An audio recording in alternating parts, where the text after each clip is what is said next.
Bismillahirrahmanirrahim. Dear students, I hope you are doing well. Welcome to another video. In this video, I'm going to talk about the correction of the sentences and important correction of the sentences. And the previous video, we have also corrected some sentences. So in this video, we will correct some sentences and I will be also elaborating some rules.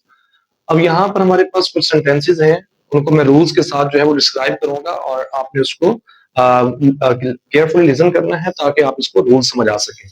सो हमारे पास पहला sentence है she sings good. अब याद रखिए good जो है वो एक एडजेक्टिव वर्ड है, जबकि हम इसको इस्तेमाल कर रहे हैं वर्ब के लिए और वर्ब क्या है sing. So we have to use the word well. You can not say she sings good, will always say क्या she sings well, she sings well, not good. उसके बाद हमारे पास है he availed of the opportunity। तो याद रखिएगा avail एक ऐसा वर्ड है जिसके बाद we are supposed to use the reflexive pronoun, वो क्या है himself। he availed himself of the opportunity। Now the sentence is correct। Avail के बाद आप याद रखिएगा और there are some other words where we are supposed to use a reflexive pronoun according to the subject. और अगर आप वो उन रूल्स को प्रॉपर्ली सीखना चाहते हैं सो मैं एक और भी जो है वो सीरीज और एक प्लेलिस्ट बना रहा हूं जहां पर मैं रूल्स को अपलोड करूंगा और वहां पर आप जो है वो प्लेलिस्ट में जाकर वो सारे रूल्स सीख सकते हैं और वो आपको बहुत ज्यादा हेल्प करेंगे।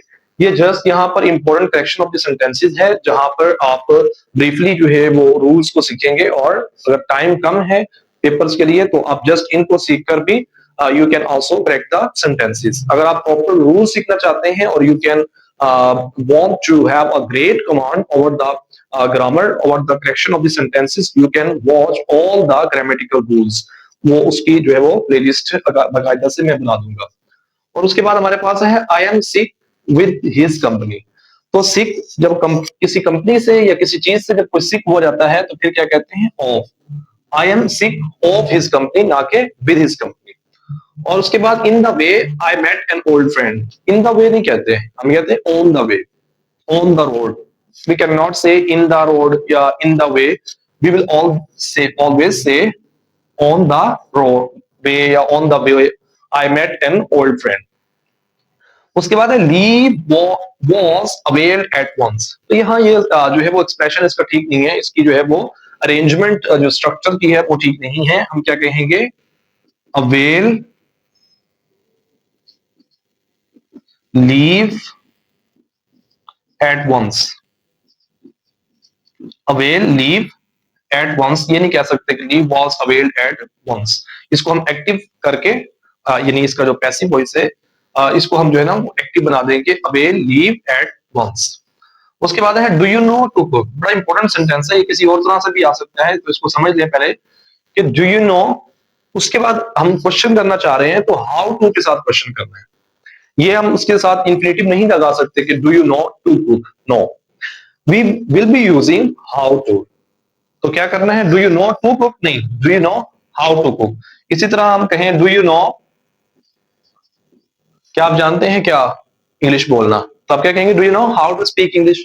क्या आप तैरना जानते हैं तो हम क्या कहेंगे do you know how to swim, how to swim. अब ये सेंटेंस करेक्ट हो जाएगा। तो जब भी आपके पास डू यू नो आ जाए या कोई और आ जाए तो आपने उसको इंफिनिटिव को चेंज करना है हाउ टू में। हाउ के बाद फिर आप जो है इंफिनिटिव को रहने देंगे। इस तरह से ये क्वेश्चन इसका सही होगा कि do you know how to cook, do you know how to speak English, do you know how to swim. There are so many other examples. He is suffering from fever for 10 days.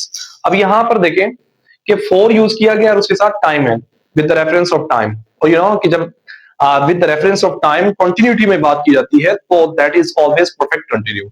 और perfect continue में हम अगर present है तो use करते हैं क्या has been और had been according, has been और have been यूज करते हैं according to the subject। तो यहाँ पर सब्जेक्ट वो ही शी और सिंगुलर नाउन के साथ हैज यूज होता है। तो यहाँ ही है तो इसलिए क्या यूज होगा he has been. He has been suffering from fever for 10 days। You can not say he is suffering. जिस तरह हम कहते हैं कि it is raining since morning, is it correct? No. क्यों? क्योंकि आप कह रहे हैं सिंस मॉर्निंग, एक विद रेफरेंस ऑफ टाइम बात कर रहे हैं, कंटिन्यूटी है। और इसको हम फिर चेंज कर देंगे परफेक्ट कंटिन्यू में, तो क्या हो जाएगा, it has been raining since morning. उसके बाद नेक्स्ट सेंटेंस है, he is ill from fever. तो फ्रॉम फीवर नहीं होता, of fever. He is ill of fever, he is ill of corona virus. इस तरह हम इसको यूज करेंगे। The teacher give me much advices. तो याद रखिएगा कि जो वर्ड है ना एडवाइसेस, इसकी जो प्लूरल है वो एडवाइसेस एस के साथ नहीं बनती, rather we have to use some other words before it. इसके से पहले हम कुछ वर्ड्स लगाते हैं फिर इसको प्लूरल बना सकते हैं। एडवाइस का प्लूरल एडवाइजेस नहीं बनता, जिस तरह गर्ल का प्लूरल तो गर्ल्स, बॉय का बॉयज बन जाता है एस लगाकर, लेकिन एडवाइस एक ऐसा वर्ड है that can not take s to make it plural. ऐसा नहीं होता। इसमें हम क्या करते हैं, हम इसको प्लूरल बनाने के लिए मैनी पीसीज ऑफ एडवाइस कह सकते हैं, many PCs of advice. The teacher give me many PCs of advice. यहाँ पीस को आपने प्लूरल कर दिया, पीसीज एडवाइस वहां सिंगुलर रहा, यहां आपने पीस को पीसीज बनाकर उसका प्लूरल बना दिया। The sentence now is correct. The teacher give me many PCs of advice, now the sentence is correct. These all men are poor। तो याद रखिएगा कि जो all है ये सेंटेंस के शुरू में आता है और इसके बाद बाकी सारा हमारा स्ट्रक्चर चलता है, वर्ड्स आते हैं। सबसे पहले all आता है, all सबसे पहले आएगा, उसके बाद जो है वो सारे वर्ड्स आएंगे। तो क्या हो जाएगा, all these men are poor, all these men are poor, not these all men are poor। तो ये हमारे आज के रूल्स थे और सेंटेंसेस थे, और these are very important and you will और यू मस्ट लर्न देम